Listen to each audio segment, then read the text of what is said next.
banyak-banyak bergaul dengan orang yang tentunya dapat memotivasi diri kita.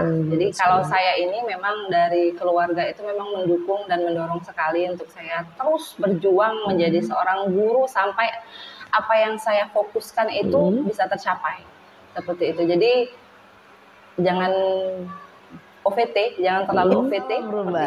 Halo sahabat Rumba di Rumah, bersama saya Jenny. Kali ini kita akan wawancara eksklusif dengan salah satu semifinalis sayembara guru SD favorit sekota Palembang tahun 2023-2024. Tentunya kali ini perwakilan dari SD Negeri 185 Kota Palembang dengan Ibu Wira Sartika SPD.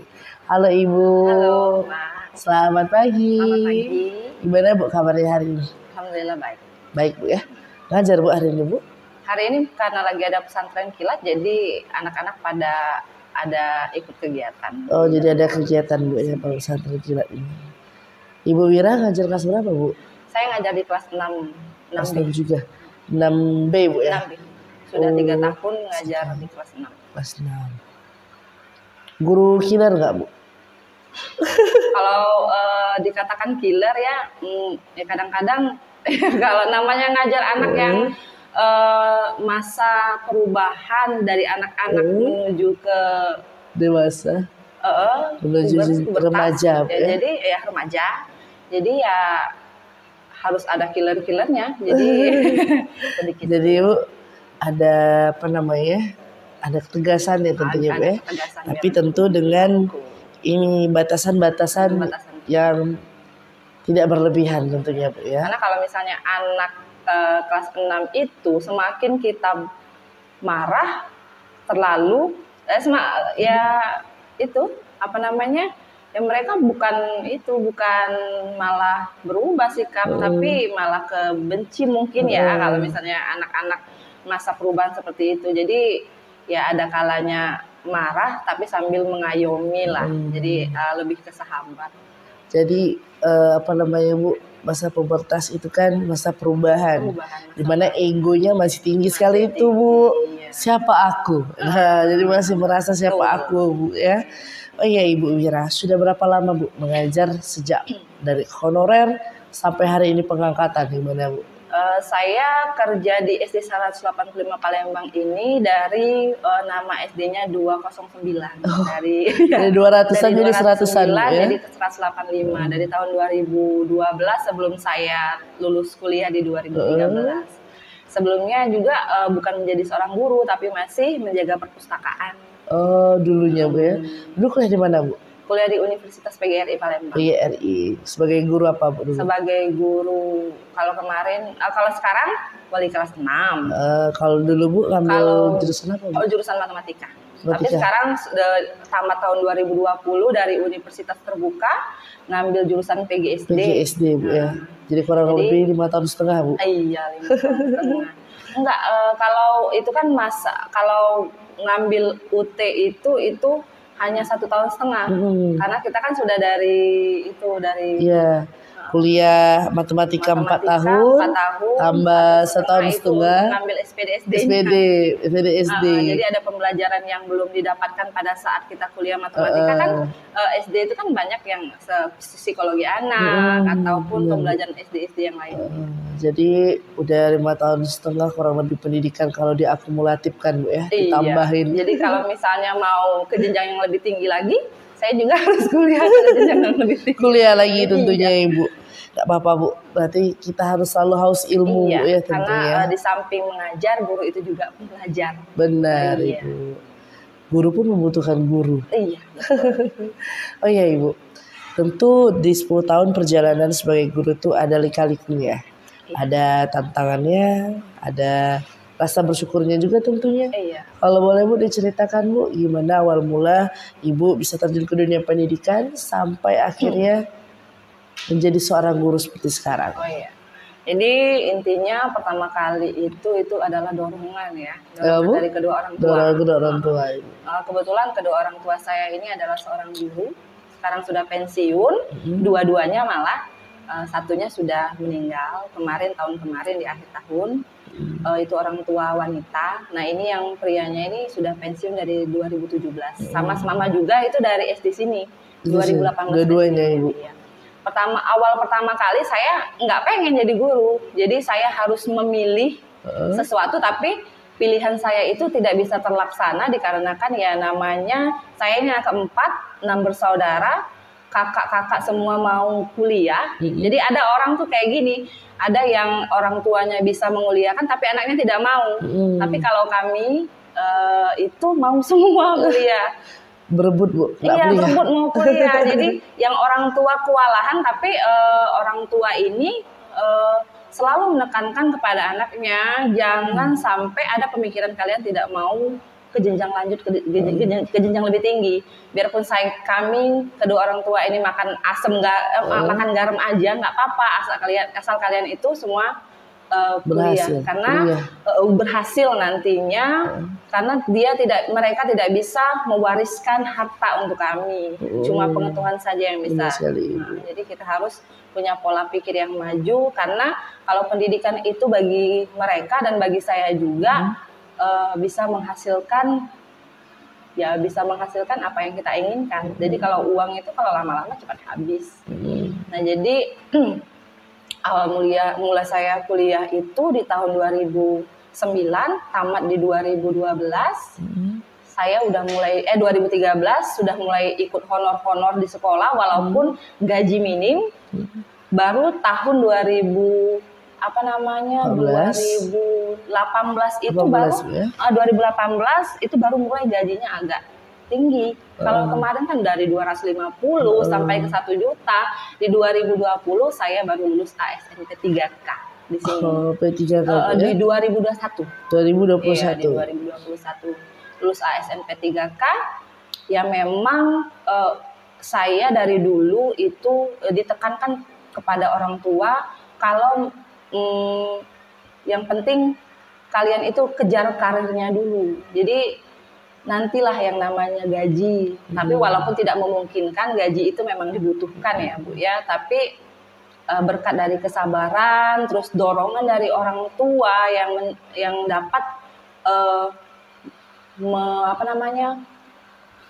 yang bisa membawa saya seperti ini. Sampai seperti ini Bu ya.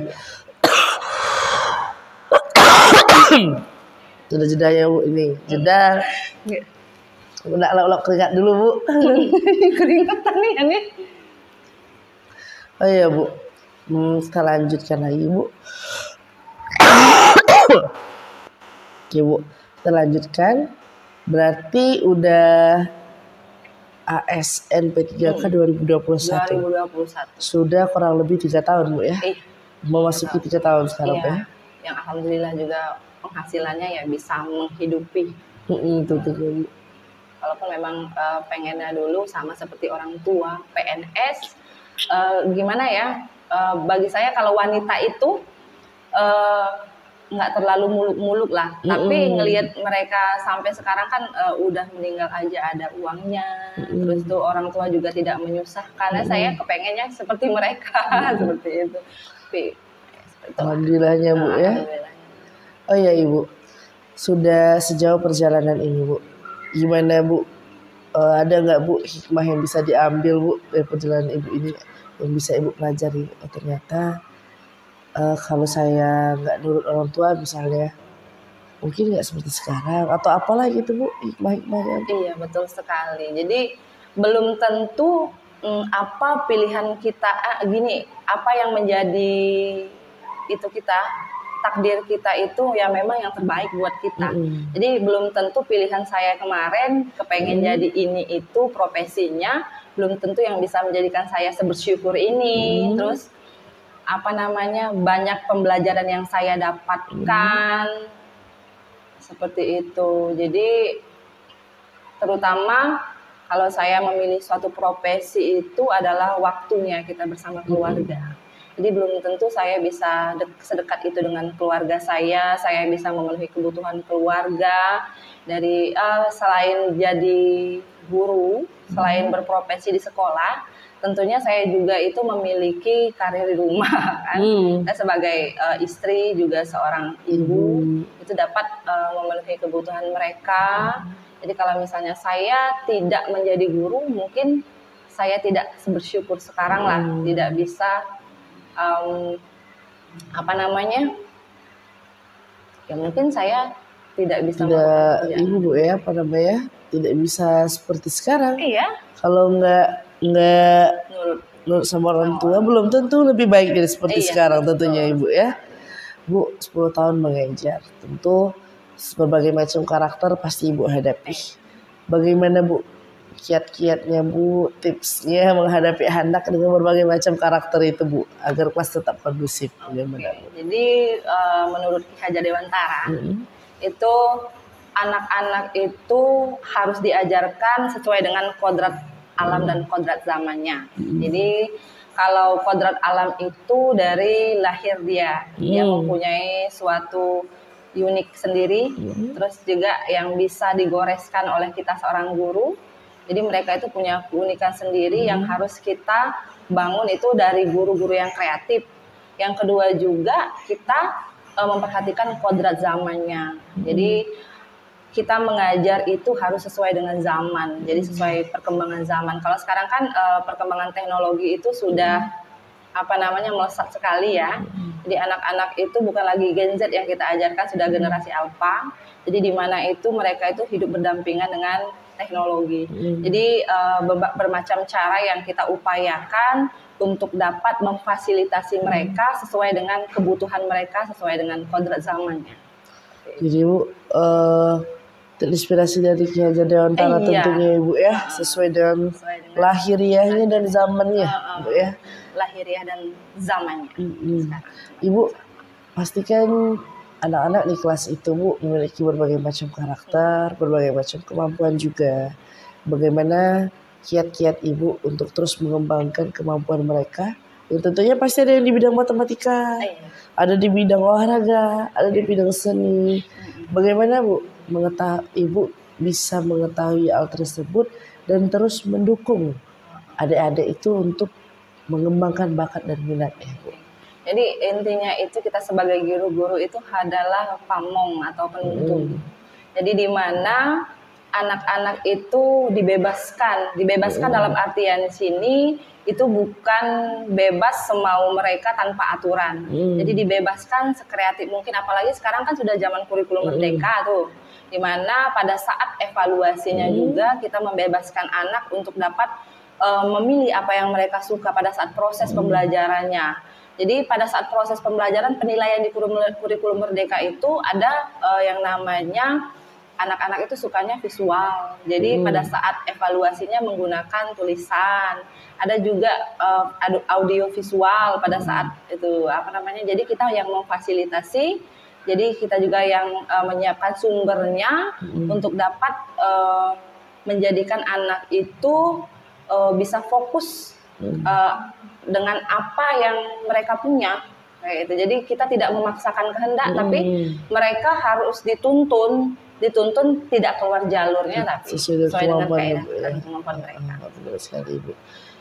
Terus Bu, pasti di kelas itu ada anak-anak yang mungkin Bu ya mengganggu temannya jahil sehingga membuat kelas itu tuh mungkin jadi ramai Bu ya. Terus ada yang teman yang lagi belajar digangguin, pasti ada 1-2 murid yang seperti itu. Bagaimana Ibu Wira menanggapi hal tersebut dan memberikan ketegasan kepada anak-anak kalau itu tuh jangan seperti itu, tidak baik atau gimana, tetapi tidak memberikan gap Bu. Jadi kayak tetap adik-adik itu paham kalau ini guru saya harus turut. Tanpa, kalau zaman dulu kan Bu ada kekerasan segala macam. Itu zaman sekarang kan tidak lagi Bu. Bagaimana Bu caranya Bu untuk mengatasi anak-anak yang demikian Bu? Jadi kalau di dalam kelas saya itu selagi anak-anak ini sebenarnya kalau misalnya sama wali kelasnya itu takut. Jadi mungkin biasa itu terjadi itu di saat jam pelajaran, jam di luar jam pelajaran ataupun ada guru lain yang bukan wali kelas mereka yang masuk. Nah di sini kan kita juga sekolah kita ini kan namanya sekolah anti bullying. Jadi di sini ada penandatanganan juga deklarasi dari anak-anak. Jadi pembelajaran atau treatment bermacam-macam treatment yang saya lakukan untuk dapat fokus kepada diri mereka sendiri, tidak fokus kepada teman-teman yang lain ataupun mengeluarkan kata-kata yang kasar. Jadi mereka itu ada deklarasi. Jadi pembelajaran kita itu bermacam-macam. Dimulai juga dari awal pertama kali masuk kita tuh deep talk bersama-sama. Jadi diawali dengan bicara dari hati ke hati dengan anak-anak pertama kali. Memahami karakter anak tadi juga ya. Untuk penebalan karakter anak itu yang pertama kita harus melakukan kebiasaan-kebiasaan yang lainnya, senyum, salam, sapa, terus itu juga rasa saling memiliki. Jadi kalau mereka sudah punya rasa saling memiliki dengan temannya, insya Allah kalau untuk melakukan hal-hal yang kira-kira menyakiti hati teman, anak-anak itu ingat sama apa yang sudah kita sepakati bersama-sama di dalam kelas. Ada kesepakatan kelas pertama kalinya juga seperti itu. Oke, Ibu. Jadi di mekanismenya itu, Bu, ada konsekuensinya, Bu, konsekuensi, ya. Kesepakatan dan konsekuensi. Jadi kalau misalnya begini, konsekuensinya seperti ini, ya. Oke, Ibu. Bu, pasti di setiap Ibu mengajar, udah 10 tahun mengajar, tentu ada momennya, Bu. Momen yang tak terlupakan, momen yang indah maupun momen yang lucu. Mungkin momen yang kok anak ini seperti ini, dan berbagai macam anak-anak yang Ibu hadapi, pasti ada momennya, Bu. Boleh Ibu diceritakan, Ibu, momen terindah atau terlucu yang berkesan di hidup Ibu? Iya, untuk 5 tahun belakangan ini saya selalu mengajar di kelas tinggi ya. Jadi kalau misalnya ditanya untuk di kelas rendah kemarin, saya ini masih dalam proses belajar. Nah jadi mungkin seperti ini ada treatment anak yang memang bisa dikatakan agak kurang ngomong, tapi kalau misalnya itu acuh, tapi tepatnya anak saya tahun lalu. Jadi dulu anaknya itu acuh, terus tuh kalau ngomong sama orang itu suka kurang ajar. Tapi pada saat saya mengajar, kadang-kadang saya melakukan deep talk sama-sama sama dia. Jadi sampai sekarang anak itu kalau misalnya ketemu saya itu langsung teriak, "Ibu," katanya seperti itu kan.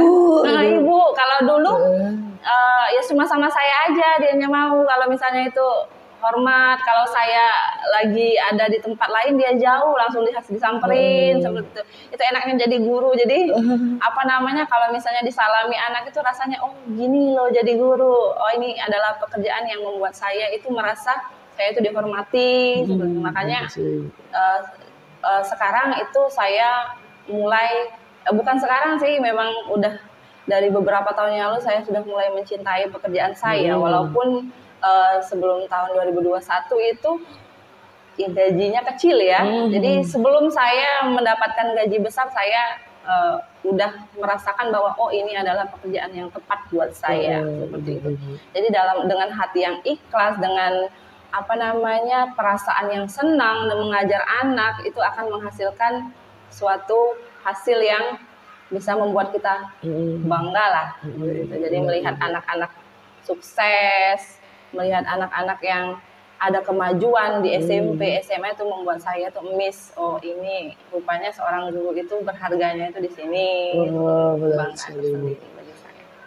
Tentunya sahabat rumah di rumah kita bisa mengambil kesimpulan ya, bisa menarik motivasi dari seorang Ibu Wira. Kalau mendidik anak itu, Bu, benar-benar harus pakai hati, Bu. Harus benar-benar memahami anak itu, bukan cuman mendidik, mengajar, tapi melihat mereka menggunakan hati. Bu, ya. Sekali. Apalagi Ibu Wira ini merupakan seorang guru kelas atas, menghadapi anak-anak yang pubertas, dan tentunya tidak mudah, Bu. Ya, tidak mudah. Anak kelas 1, anak kelas 6 gitu ya. Kalau kelas 1 tuh baru mau ini Bu baru mau gede, jadi Iya. masih peralihan Masih antara peralihan antara balita ke anak-anak. Kalau udah kelas 6, anak-anak anak-anak ke remaja. Otomatis masih emosinya masih belum emosi stabil, labil. tergantung kita. Jadi kalau menyikapi anak yang kira-kira agak kurang seneng ditegur, itu saya terus perhatiin sampai dia memang benar-benar sudah fokus Terbuka lagi pada belajar. akhirnya Bu ya, terbuka. Oh gini fokus. dia udah mulai itu rasa senang, oh berarti dia tuh nggak marah. Ya cuma ya karena masa peralihan tadi, masa emosi. Moodnya Bu. Hah? Mood itu Iya, naik turun, mudi-mudian. naik turun. Kalau misalnya dimarah terlalu, ya saya juga tidak segan-segan juga minta maaf sama anak. Bukan berarti kita menjudge-nya terus gini-gini sampai ke besoknya, enggak, hari itulah saya selesaikan. Nggak kita benciin terus, Enggak. tapi namanya seorang ibu dan anak berarti nggak mungkin lama-lama kok Iya. marahnya Bu ya. Oh ya Bu, pasti di kelas itu kan Bu kita kan punya perbedaan kurikulum Bu. Zaman dulu sampai sekarang kan ada beda-beda kurikulum. Berarti Ibu mengajar dari K13 Bu ya, Kurikulum atau KTSP? KTSP masih. KTSP Bu ya. Kami tim KTSP Bu. Mm-mm. 2007 iya, 2007. masuk SD. Selesai 2012. Iya. Saya tamat SD, Ibu baru mau tamat ini Iya. kuliah Bu ya KTSP saat itu. kemarin, 2007. KTSP kami Bu. Nah Bu, setiap kurikulum yang perubahan berbeda-beda itu kan Bu, otomatis media belajar, sistem belajar, pola ajar juga beda-beda Bu ya. Tapi Bu, nggak tahu herannya kenapa anak-anak tuh nggak kerasa loh Bu itu berubah. Oh ternyata Iya. udah nyaman-nyaman aja Bu ya. Bagaimana Bu kiat-kiat seorang ibu muda untuk menciptakan hal tersebut Bu? Walaupun kurikulumnya berubah, mekanisme belajar juga berubah, tapi anak-anak itu tetap merasa nyaman untuk belajar, untuk memahami materi yang Ibu Wira jelaskan. Bagaimana Bu kiat-kiatnya Bu? Sebenarnya perubahan kurikulum itu adalah penyempurnaan juga sih dari kurikulum sebelumnya. Apa yang belum dicapai dari kurikulum sebelumnya ditambah lagi dengan kurikulum yang baru. Ini kami masih pakai kurikulum 2013. 2013 Bu ya? Iya. Belum menjadi kumer Bu? Belum, kalau kumer ini baru kelas 1 dengan kelas 4. Oh Jadi iya kelas iya 2, Bu. 3, 5, dan 6 masih kurikulum merdeka. Nah di sini yang saya siasati ya karena kemarin itu kan mereka nih juga anak kelas 6 ini sudah dari 2013 sudah pakai, jadi kurikulum belum beralih sih. Jadi mereka tahunya matematik tematik itu pembelajarannya ada 5 mata pelajaran. Kalau untuk kelas 1 itu baru matematikanya itu digabung dengan tematik. Kalau kelas 6 itu matematikanya di luar dari tematik. Mungkin karena memang belum berubah di kurikulum merdeka. Iya di tahun anak-anak ya. Belum. Jadi saya siasati ya sebenarnya cara pembelajaran atau penyampaian pembelajaran itu cuma dipisah sama saja sih, cuma bukunya aja mungkin yang Iya digabung. benar, biasanya buku yang berubah lebih banyak atau enggak Treatmentnya juga lebih sedikit. Kalau kurikulum merdeka ini lebih ke kurikulum 2013 ini ya tematiknya digabung, tapi pada saat pembelajarannya itu ya kita itu agar anak-anak itu tidak bosan di dalam kelas. Jadi pergantian pembelajaran itu, kalau tematik itu satu mata pelajaran itu tuh saling berhubungan. Jadi kita tetap ada namanya ice breaking-nya juga, terus tuh juga penggunaan metode pembelajaran yang berbeda-beda menarik perhatian siswa. Jadi siswa itu tertarik untuk belajar. Terus tuh juga kalau kumer itu treatmentnya berbeda-beda kan, evaluasinya. Tapi kalau kurikulum 2013 itu belum menuntun anak belum berdiferensiasi, jadi ya masih. Berarti Bu masih kalau di era 2013 karena dari awal 2013 sudah terbiasa. Sudah terbiasa. Ya, benar sekali ya Bu.